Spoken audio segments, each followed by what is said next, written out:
मैं डॉक्टर गोपाल प्रसाद आप सबके सामने एक नई टॉपिक लेकर आया हूं, जिसका नाम है भारतीय संविधान के स्रोत, source of the Indian constitution. तो भारतीय संविधान हम सबके लिए जरूरी है और सबसे बड़ी जरूरत उन बच्चों के लिए है जो बच्चे अभी अध्ययनरत हैं, क्योंकि जो भी परीक्षाएं होती है उन परीक्षाओं में इससे संबंधित बहुत सारे प्रश्न जो हैं आते हैं। तो उन लोगों के लिए यह टॉपिक जो है बहुत जरूरी है। इस टॉपिक की महत्वपूर्णता को जानते हुए हमने इस टॉपिक के बारे में और उससे बनने वाले प्रश्नों के बारे में भी मैं चर्चा कर रहा हूं। तो चलिए संविधान के बारे में हम जानते हैं। एक कानून का सबसे बड़ा एक संकलित एक रूप है, अभिलेख है, दस्तावेज है, जिसको हम लोग भारत के संविधान के नाम से जानते हैं। और यह भारत का संविधान सभा से 26 नवंबर 1949 को यह पारित हुआ और पारित होने के बाद 26 जनवरी 1950 को यह लागू हुआ। जिस दिन यह लागू हुआ उस दिन हम गणतंत्र दिवस के नाम से हम लोग जानते हैं और गणतंत्र दिवस के रूप में उस दिन हम लोग मनाते हैं। इस संविधान को बनाने का श्रेय डॉक्टर भीमराव अंबेडकर को जाता है, जिन्हें संविधान निर्माता या संविधान के पिता के नाम से हम लोग जानते हैं। इस संविधान को बनाने में दो तरह के स्रोत को हम लोगों ने लिया, जिसमें पहला स्रोत जो था जो आंतरिक स्रोत था, जिसको हम लोग भारत शासन अधिनियम 1935 है, और दूसरा जो भारत का वह है जो स्रोत जो है जो 10 देशों से लिया गया संविधान, लेकिन वह भारत के परिप्रेक्ष्य में उसमें परिवर्तन करके उन कानून का एक रूप दिया गया और जिससे ये 10 देशों का संविधान और भारत अधिनियम 1935 का जो कानून जो था इनका एक संकलित रूप बनाया गया, जिससे भारत का संविधान बहुत बड़ा हो गया और यह विश्व का लिखित संविधान में यह सबसे बड़ा संविधान है। तो चलिए आज उसी संविधान के बारे में हम चर्चा करते हैं। उनसे प्रश्न जो आते हैं उस पर हम लोग चर्चा कर रहे हैं। तो चलिए हमारा पहला जो क्वेश्चन जो है, किस देश के संविधान को उधार का संविधान कहते हैं? किस देश के संविधान को उधार का संविधान कहते हैं? तो यह देश जो है भारत का संविधान है। कहाँ का संविधान है?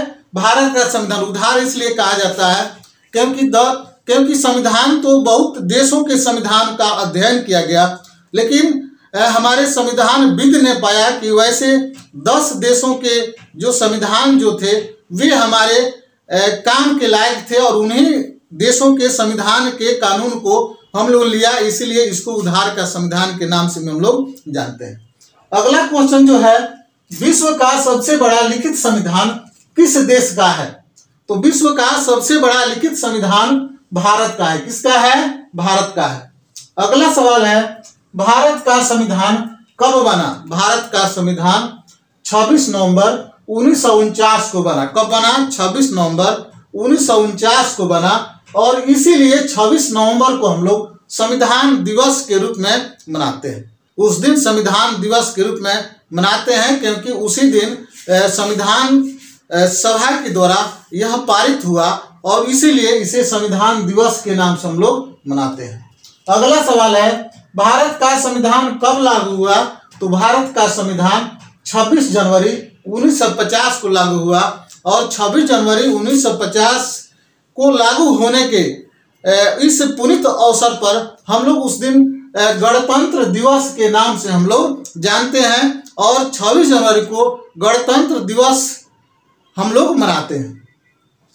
अगला सवाल है, भारतीय संविधान के स्रोतों को कितने भागों में बांटते हैं? तो भारतीय संविधान के जो स्रोत हैं उसको 2 भागों में बांटते हैं। पहला स्रोत आंतरिक स्रोत और दूसरा स्रोत बाह्य स्रोत। पहला स्रोत आंतरिक स्रोत और दूसरा स्रोत क्या है? बाह्य स्रोत। अगला सवाल है, भारतीय संविधान के आंतरिक स्रोत का क्या तात्पर्य है? भारतीय संविधान के जो आंतरिक स्रोत है ये हमारे भारतीय शासन अधिनियम 1935 है। क्या है? भारतीय शासन अधिनियम 1935 है, जिस पर भारत के जब अंग्रेज यहाँ थे और जिस कानून के द्वारा भारत का शासन चलाया जाता था और उसको संकलित 1935 में किया गया और उसी का नाम जो है भारतीय शासन अधिनियम 1935 के नाम से हम लोग जानते हैं। अगला सवाल है, भारतीय शासन के बाह्य स्रोत से क्या तात्पर्य है वाह्य स्रोत? वाह्य स्रोत का मतलब हुआ, हमने इसके पहले भी बताया कि हमारे जो संविधान जो विद जो थे, जो हमारे संविधान सभा के जो प्रतिनिधि थे, उन लोगों ने बहुत सारे देशों के संविधान का अध्ययन किया, लेकिन उन लोगों ने यह पाया कि 10 देश के संविधान ही थे जिससे हम उनसे कानून ले सकते हैं, और उनका गहन अध्ययन किया, और अध्ययन करने के बाद भारत के परिप्रेक्ष्य में उसमें बदलाव करके उन लोगों ने इस कानून को इसमें डाला। तो ये हमारे 10 देश के संविधान का स्रोत है। किसका स्रोत है? 10 देशों के संविधान के स्रोत है, जिन्हें हम वाह्य संविधान के नाम से हम लोग जानते हैं। अगला सवाल है, भारतीय संविधान के स्रोत में प्रमुख रूप से 10 देश कौन कौन है? भारतीय संविधान के स्रोत के रूप में प्रमुख रूप से 10 देश कौन कौन से हैं?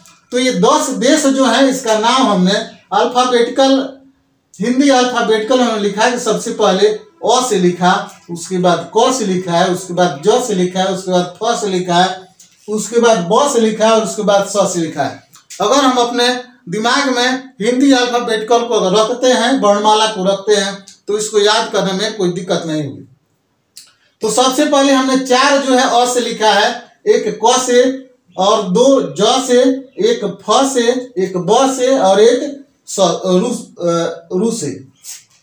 तो पहला जो है संयुक्त राज्य अमेरिका, संयुक्त राज्य अमेरिका पहला हो गया, दूसरा हो गया ऑस्ट्रेलिया, तीसरा हो गया आयरलैंड, चौथा हो गया दक्षिणी अमेरिका, पांचवा हो गया कनाडा, छठा हो गया जर्मनी, सातवां हो गया जापान, आठवां हो गया फ्रांस, नौवां हो गया ब्रिटेन, और 10वां हो गया रूस।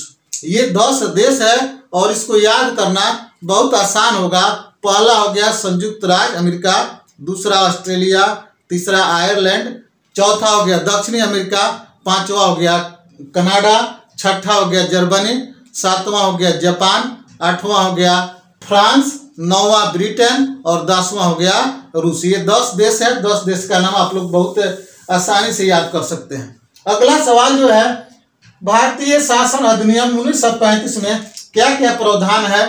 तो ये जो प्रावधान जो है, पहला है संघात्मक तंत्रीय व्यवस्था, दूसरा है न्यायपालिका की शक्ति, तीसरा है लोक सेवा आयोग, चौथा है आपातकालीन की शक्तियां, छठा है राजनीतिक ढांचा, और 7वां है प्रशासनिक ढांचा। तो संघात्मक तंत्रीय व्यवस्था, सबसे पहले यह जान लेना जरूरी है कि हम राज्य में हैं, लेकिन शासन तंत्र जो है सो संघ का चलता है। संघ के नियमों का अनुपालन राज्य को करना पड़ता है, और संघ जो है इस मामले में सर्वोच्च है। अगला जो है न्यायपालिका की शक्ति। देखिए, हमारे यहाँ 3 तरह से शासन चलाए जाते हैं। पहला जो है विधायिका है, दूसरा है कार्यपालिका है, और तीसरा है न्यायपालिका। विधायिका जो है कानून बनाती है, कार्यपालिका कानून का पालन करती है, और न्यायपालिका जो है जो व्यक्ति कानून का पालन नहीं करता है उसको वह सजा देती है। चाहे वो एक गरीब हो, चाहे एक उच्च पद पर बैठा हुआ एक व्यक्ति, प्रशासनिक व्यक्ति हो, उसको सजा देने के लिए हमारी न्यायपालिका की शक्ति है। यही शक्ति जो है न्यायपालिका की शक्ति है। अगला जो है लोक सेवा आयोग। हमारे जो जिला का हो या स्टेट का हो या देश का हो, जिस सर्वोच्च पद पर हमारे प्रशासनिक पदाधिकारी जो बैठते हैं, उन व्यक्तियों को एक परीक्षा के माध्यम से चयनित करने का एक जो आयोग जो है, जिसका नाम है लोक सेवा आयोग। इसी लोक सेवा आयोग के द्वारा उनकी परीक्षाएं होती है, और इसमें वे चयन होते हैं, और चयन के उपरांत उस पद के लिए वे चयनित होते हैं। अगला जो है आपातकालीन की शक्तियां।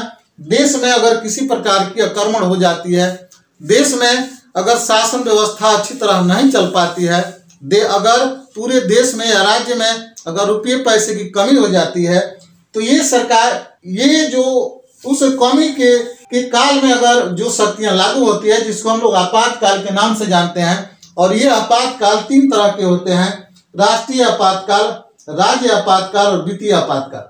तो ये 3 तरह के आपातकाल है। राजनीतिक ढांचा। राजनीतिक ढांचा जो है 3 तरह के हैं। पहला जो है संघ सरकार है, दूसरा राज्य सरकार है, और तीसरी सरकार जो है जो स्थानीय सरकार है, जिसमें पंचायत की बात होती है। अगला जो है प्रशासनिक ढांचा। प्रशासनिक ढांचा में आप देखते हैं, अगर जिला का रूप लिया जाए तो सबसे पहले जिला होता है जिसमें डीएम होता है। पूरे जिले के शासन चलाने के लिए डीएम होता है। डीएम के बाद अनुमंडल पदाधिकारी होते हैं, अनुमंडल होता है, उसके बाद प्रखंड होता है, उसके बाद पंचायत होता है। तो यह ढांचा जो है प्रशासनिक ढांचा के नाम से हम लोग जानते हैं। अगला सवाल जो है, संयुक्त राज्य अमेरिका के संविधान से कौन कौन से प्रावधान लिए गए? तो संयुक्त राज्य का संविधान जो है उससे हम लोगों ने मौलिक अधिकार, संविधान की सर्वोच्चता, न्यायपालिका की स्वतंत्रता, उच्च या उच्चतम न्यायालय के न्यायाधीश या भारत के राष्ट्रपति पर महाभियोग लगाने का प्रस्ताव जो है हम लोगों ने संयुक्त राज्य अमेरिका से लिया, और वित्तीय आपातकाल। तो सबसे पहले मौलिक अधिकार क्या है? मौलिक अधिकार भारत में रहने वाले जो भी व्यक्ति हैं उनको जीवन जीने के लिए कुछ न कुछ अधिकार चाहिए, और उस अधिकार को हम लोगों ने मौलिक अधिकार हमने कहा। जैसे मानिए स्वतंत्रता का अधिकार है, समता का अधिकार है, शोषण के विरुद्ध अधिकार है। तो ये अधिकार जो है ये इस तरह के अधिकार को हम लोगों ने मौलिक अधिकार कहा।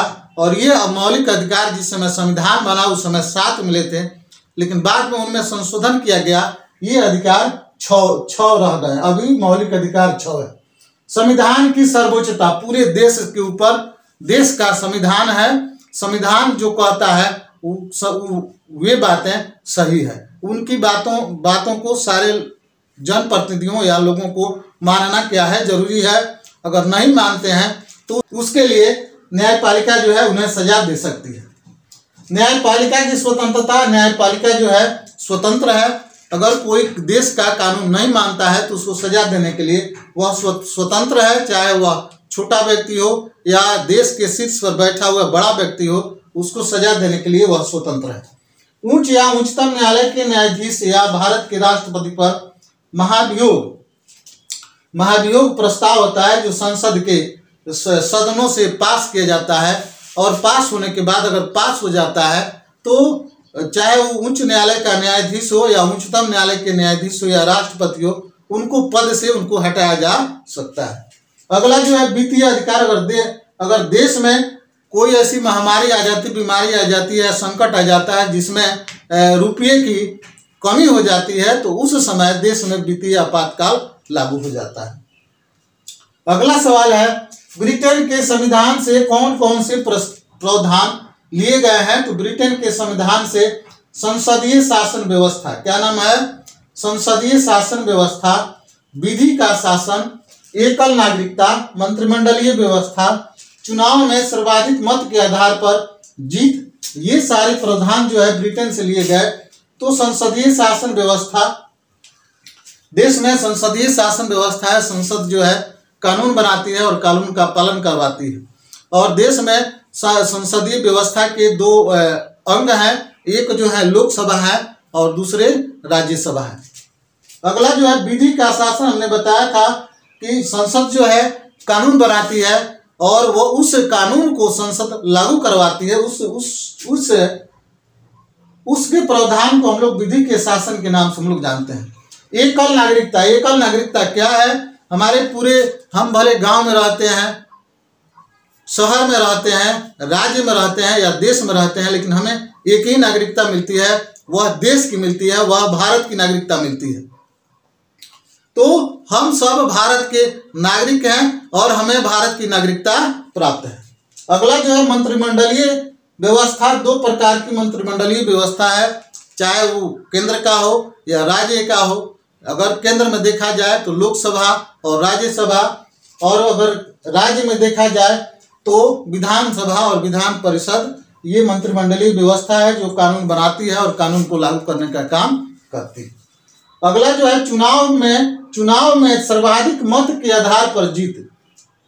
ये जो ब्रिटेन के जो संविधान से जो कानून लिए गए उसमें यह लिखा गया है कि जिस प्रत्याशी को अगर ज्यादा मत मिलता है उसे माना जाता है कि वह व्यक्ति जीत गया है, उस पद के वह व्यक्ति अनुकूल है। अगला जो है रूस या पूर्व सोवियत संघ के संविधान से क्या क्या प्रावधान लिए गए? तो इसमें है मूल अधिकार का प्रावधान। क्या है मूल अधिकार का प्रावधान? 5 वर्षीय योजना, प्रस्तावना में न्याय, सामाजिक, आर्थिक और राजनीतिक का आदर्श रूप। देखिए, मूल अधिकार जो है हमारे 11 हैं। मूल अधिकार कहने का मतलब यह है कि मूल अधिकार में मूल कर्तव्य का प्रावधान, मूल कर्तव्य हमारे 11 हैं। और ये मूल कर्तव्य जो है जान लेना जरूरी है। जैसे हमें अपने राष्ट्र के प्रति हमारा कर्तव्य है कि अपने राष्ट्र के प्रति हम समर्पित रहें, आने वाली संकटों में अपने जान को हम न्यौछावर करके अपने राष्ट्र की रक्षा करें। हम अपने राष्ट्रगान का हम आदर करें, सम्मान करें, राष्ट्र ध्वज का हम सम्मान करें, हमारे जो राष्ट्रीय स्मारक जो हैं हम उनकी रक्षा करें। तो इस तरह के कर्तव्य जो हैं सो 11 हैं और 11 कर्तव्य हमारे मूल कर्तव्य हैं। अगला जो है पंचवर्षीय योजना। हमारे देश में समय समय पर अनेक तरह की समस्याएं आती है जिसको समाधान करना जरूरी होता है। तो उन समस्याओं के लिए योजना 5 साल के लिए योजना बनाई जाती है, जिसे हम पंचवर्षीय योजना के नाम से हम लोग जानते हैं। अगला सवाल है प्रस्तावना में न्याय। प्रस्तावना में न्याय दिया गया और न्याय का क्या है, एक आदर्श रूप है। तो ये किस किस मामले में न्याय है, तो सामाजिक रूप में है, आर्थिक रूप में है और राजनीतिक रूप में है। ये 3 रूप में प्रस्तावना में न्याय की बात कही गई है और यह जो है एक आदर्श रूप है इसका। अगला जो है जर्मनी के संविधान से कौन कौन से प्रावधान लिए गए, तो जर्मनी के संविधान से हम लोग आपातकाल के समय मूल अधिकारों का स्थगन, जर्मनी के संविधान से हम लोगों ने लिया कि आपातकाल में मूल अधिकार जो है उसको स्थगित कर दिया जाएगा।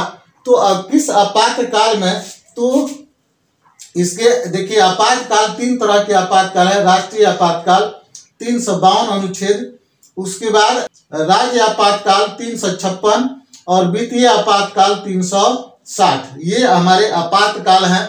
और अगला सवाल है किस आपातकाल में मूल अधिकार का स्थगन किया जाता है, तो ये आपातकाल जो है राष्ट्रीय आपातकाल है और राष्ट्रीय आपातकाल 352 है। राष्ट्रीय आपातकाल क्या है, अगर हमारे देश पर किसी देश के द्वारा कोई आक्रमण कर दिया जाए या देश में किसी प्रकार की महामारी आ जाती है, किसी प्रकार की बीमारी आ जाती है या किसी प्रकार का अगर देश के अंदर अगर उपद्रव हो जाता है, धार्मिक उपद्रव हो जाता है, तो उस समय राष्ट्रीय आपातकाल की घोषणा की जाती है। और उस समय हमारे जो मूल अधिकार जो हैं, जो अभी वर्तमान समय में 6 मूल अधिकार है, इन मूल अधिकारों का स्थगन किया जा सकता है। अगला सवाल, कनाडा के संविधान से कौन कौन से प्रस्ताव लिए गए हैं। कनाडा का जो संविधान था उससे हम लोगों ने संघीय शासन व्यवस्था, अति विशिष्ट शक्ति केंद्र के अधीन, राज्यों की संघ की अवधारणा, राष्ट्रपति सर्वोच्च न्यायालय के न्यायाधीश से परामर्श ले सकता है। ये सारी जो प्रावधान जो है कनाडा के संविधान से लिया गया। संघीय व्यवस्था जो है संघ के अनुसार, संघ के निर्णय अनुसार जिस तरह के शासन चलाए जाते हैं और उसमें जो भी प्रावधान जो है इसकी व्यवस्था जो है कनाडा के संविधान से की गई।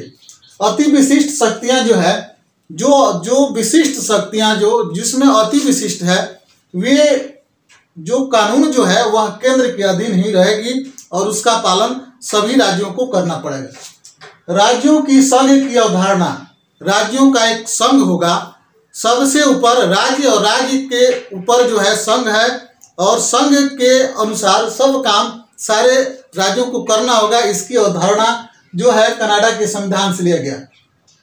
राष्ट्रपति सर्वोच्च न्यायालय के न्यायाधीश से परामर्श ले सकता है। अगर किसी प्रकार की कोई समस्या आ जाती है देश पर या सेना पर या जो भी पद जो है उस पर अगर किसी प्रकार की समस्या आ जाती है, तो उस मामले में राष्ट्रपति स्वतंत्र है कि वह सर्वोच्च न्यायालय के न्यायाधीश से उस समस्या पर समाधान ले सकता है। अगला सवाल जो है आयरलैंड के संविधान से कौन कौन से प्रावधान लिए गए। तो आयरलैंड का जो संविधान जो है, जिससे नीति निर्देशक तत्व, राज्यसभा के लिए राष्ट्रपति द्वारा 12 सदस्यों का मनोनयन करना, राष्ट्रपति चुनाव हेतु निर्वाचक मंडल की व्यवस्था, ये सारे प्रावधान जो है आयरलैंड के संविधान से लिए गए। नीति निर्देशक तत्व जो है हमें निर्देशित करता है कि हम उस तरह के काम करें जो देश के लिए सर्वोपरि हो। राज्यसभा के लिए 12 सदस्यों का मनोनयन जो है वह राष्ट्रपति करता है, जिसमें साहित्य के क्षेत्र में हो या कोई अच्छे काम करता है उस क्षेत्र में, चिकित्सा के क्षेत्र में हो, उस क्षेत्रों से राष्ट्रपति 12 सदस्यों का मनोनयन करता है। राष्ट्रपति चुनाव हेतु निर्वाचक मंडल जो है जिसमें राष्ट्रपति के लिए वोटिंग की व्यवस्था होती है, और उस तरह की निर्वाचक मंडल की व्यवस्था जो है आयरलैंड के संविधान से किया गया। अगला सवाल जो है, दक्षिण अफ्रीका के संविधान से कौन कौन से प्रावधान लिए गए? तो दक्षिण अफ्रीका का जो संविधान जो है, जिसे संविधान में संशोधन की प्रक्रिया, संविधान में संशोधन किया जा सकता है, और इस तरह की प्रक्रिया जो है संविधान दक्षिणी अफ्रीका से ली गई। राज्यसभा के सदस्यों का निर्वाचन की व्यवस्था, राज्यसभा के जो भी सदस्य जो है उनकी निर्वाचन कैसे होगी, इसकी व्यवस्था करने का जो प्रावधान लिया गया दक्षिणी अफ्रीका के द्वारा, इसका प्रावधान लिया गया। अगला जो है, फ्रांस के संविधान से कौन कौन से प्रावधान लिए गए? फ्रांस के संविधान से कौन कौन से प्रावधान लिए गए? पहला जो है, गणतंत्र की व्यवस्था। गणतंत्र की व्यवस्था में राष्ट्रपति का चुनाव जनता के प्रतिनिधियों द्वारा, प्रस्तावना में स्वतंत्रता, समानता और बंधुता का सिद्धांत। देखिए, गणतंत्र का मतलब होता है गण माने जनता, जनता का तंत्र।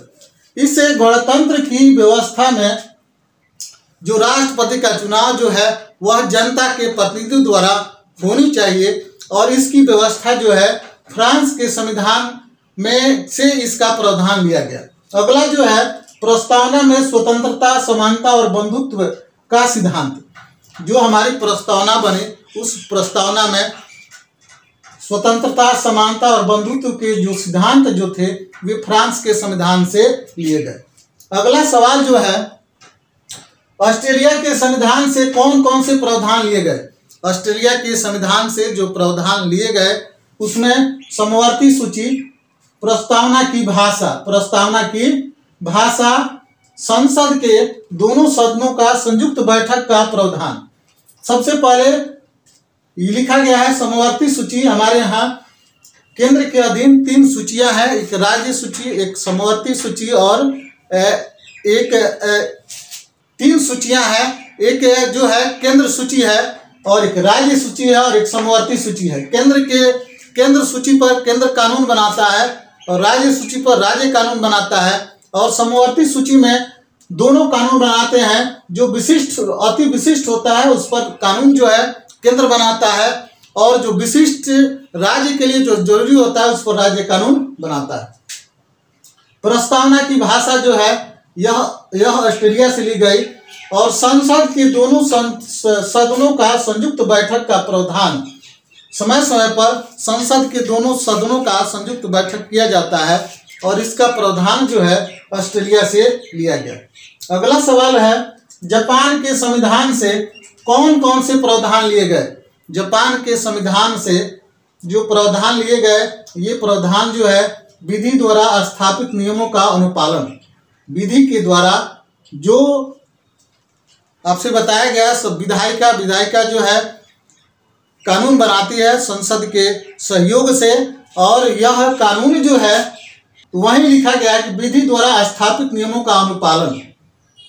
संसद के द्वारा जो कानून बना दिए गए वो अगर अच्छा हो या गलत हो उसका अनुपालन करना जरूरी है।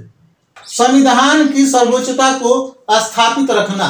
संविधान सर्वोच्च है, और इसके लिए इसके बनाए गए नियमों का अनुपालन करना जरूरी है।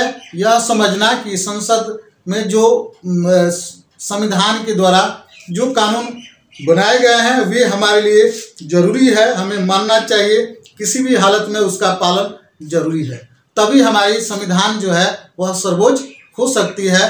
तो उस सर्वोच्चता को बनाए रखना हमारे लिए जरूरी है।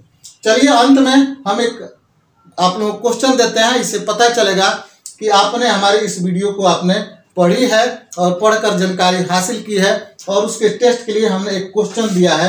तो चलिए आज का प्रश्न उत्तर देने का टाइम वीडियो अपलोड होने के 24 घंटे के अंदर। नीचे हमारा प्रश्न है, भारतीय संविधान के आंतरिक स्रोत क्या है? तो भारतीय संविधान के दो स्रोत है, एक आंतरिक स्रोत और एक बाह्य स्रोत। तो इसमें लिखना है कि आंतरिक स्रोत क्या है और अपना नाम देना है, मोबाइल नंबर देना है और विद्यालय का नाम देना है। अगर इतना चीज़ आप देते हैं तो इसको सुरक्षित हम अपने पास रखेंगे और जब भी जिला में किसी प्रकार का परीक्षा का आयोजन होता है तो उसमें आपको यहाँ से फ़ोन से कांटेक्ट आपको किया जाएगा। तो चलिए इसी के साथ हम विराम की तरफ आगे बढ़ेंगे और चलते चलते यही बात कहेंगे कि हमारा प्रयास होना चाहिए कि हम इस ज्ञान को आगे बढ़ाएं। तो चलिए इसी के साथ आप सबको बहुत बहुत धन्यवाद।